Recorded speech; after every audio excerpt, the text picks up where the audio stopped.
Back in the day, you could tilt your head, lick your lips, toss your hair a little bit, and every man in the room looked up as if you'd said his name out loud.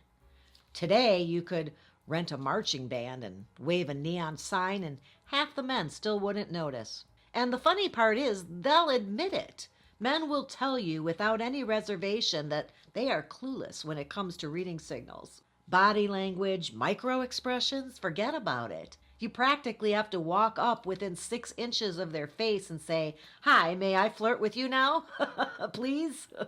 And then maybe finally they'll catch on. And unfortunately, nobody is carrying a hanky anymore, so dropping one behind you on the sidewalk as he walks by is not at all an option. But that doesn't mean flirting is dead. Nope. It just means it looks different now. And women over 50, we've done it before. We can certainly do it again. So let's talk about how to get his attention while keeping it fun, staying confident, and being ourselves. Hope that sounds interesting. If it is, stick around because that's what's on the agenda. When you were younger, flirting was often a full blown production. You acted like you didn't notice him, then you pretended to be surprised when he noticed you, then you played the whole hard to get routine mixed with some double entendres. It was theater, baby.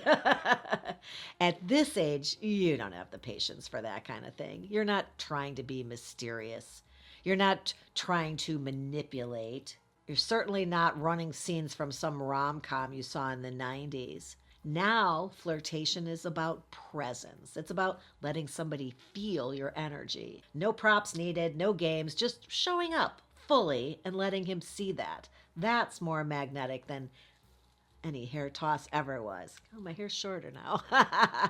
And it's a lot more fun, honestly. Men who are re entering dating after years away are not catching the cues the way you think they are.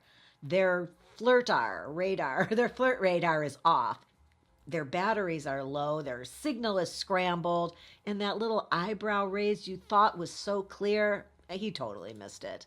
That witty line you dropped into the conversation, you could beam Morse code through your eyelashes and he'd still be wondering if you needed Visine. This isn't you. It's them, and it's not even really their fault. After decades of marriage or long relationships, those instincts have gotten rusty. Their focus has been on work and family routines, not decoding the art of flirtation. So the lesson here is not try harder. It's be clearer. You don't need to broadcast desperation. You just need to give signals that even the clueless ones can catch. A smile that lasts a beat longer, a compliment that's specific, not generic, an energy that says, "I'm open to this conversation." That's flirty, that's classy, and that works. So, what does classy flirtation actually look like? Eye contact, the steady, warm kind, not the cold stare, not the darting glance, just enough to make him feel seen, which is rare these days. Usually people are looking at their phones. And laughter, not chuckles, but the real kind. If he's funny, let him feel it. If he's not funny, but he's trying, then you can laugh at the effort. Either way, he gets the message. Light touch on the arm, the shoulder, the hand. Not heavy, not overdone, but unmistakable.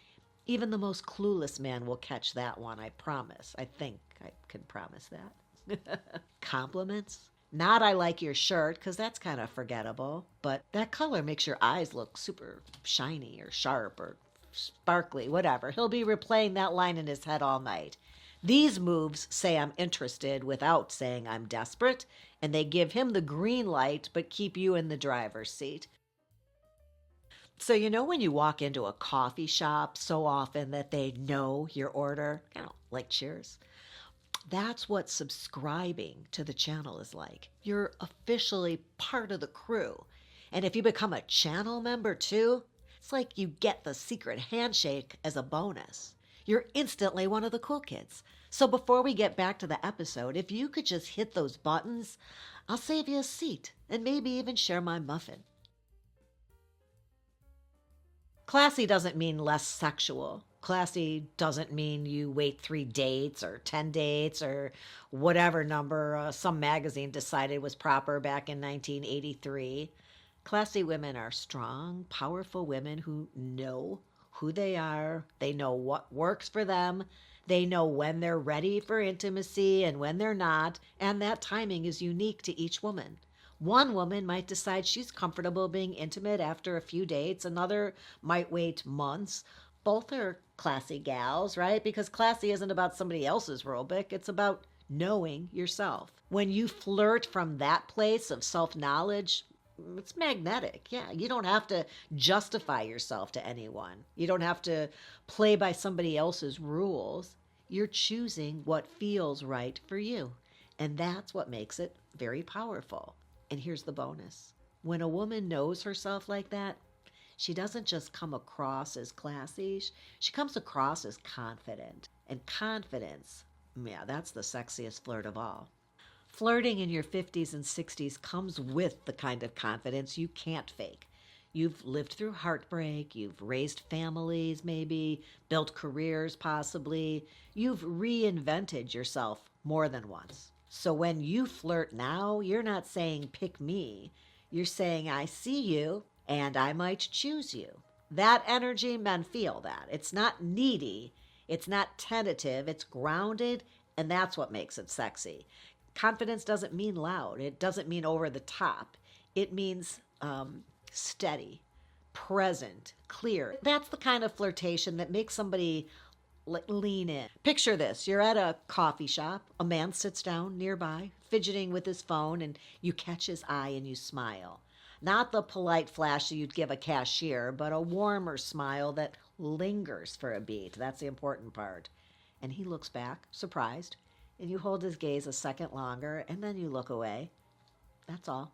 8 seconds tops. And here's the magic. He'll spend the next 10 minutes trying to decide if that was an accident or an invitation. But when he finally gets brave enough to speak to you, please laugh at his first awkward line and touch his arm lightly as you answer. You've opened the door. He'll probably walk through it. Or maybe you're on a first date, right? And he asks what you like in a man. Please, instead of rattling off hobbies, you smile and you say, a good sense of humor. So you're officially on the spot. Playful, flirty, very clear. That's what it looks like. That's what works. Flirting over 50 isn't about pulling out dusty old tricks. It's about showing up with confidence and clarity. And men might be more clueless about signals now, but that just means that your signals have to be clearer. And when they are, they're definitely bound to land, most likely, probably. A classy woman doesn't flirt to beg for attention. They flirt because they know they're worth paying attention to, and they flirt on their own terms, in their own time, their own way.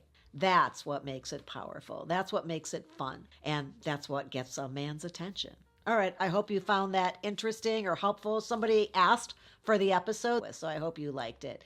Please, before you go, though, give my little mama the thumbs up, because if you don't, she'll remind me for weeks that you left and never gave her the thumbs up.